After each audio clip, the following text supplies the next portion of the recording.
અમદાવાદ અને ગાંધીનગરમાં રહેતા નાગરિકો માટે વધુ એક આનંદના સમાચાર છે।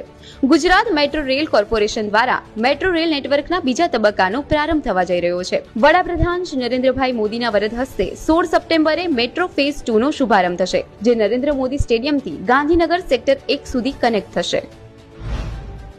મુખ્યમંત્રી શ્રી ભૂપેન્દ્રભાઈ પટેલે રાષ્ટ્રીય વન શહીદ દિવસ નિમિત્તે ગાંધીનગરના વન ચેતના કેન્દ્ર સ્થિત વનપાલ સ્મારક ખાતે વન તથા વન્યજીવોના સંરક્ષણ સંવર્ધન દરમિયાન શહીદ થયેલા રાજ્યના વન શહીદોને ભાવપૂર્ણ શ્રદ્ધાસુમન અર્પણ કર્યા હતા।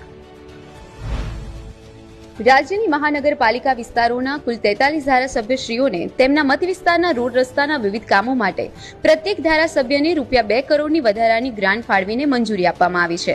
મહાનગરપાલિકા વિસ્તારોમાં ધારાસભ્યોને કુલ ₹86 કરોડની વધારાની ગ્રાન્ટ ફાળવવાના નિર્ણયને પરિણામે મહાનગરોમાં ચોમાસા દરમિયાન માર્ગોને થયેલા નુકસાનનું ત્વરાએ મરામત કાર્ય હાથ ધરી શકાશે।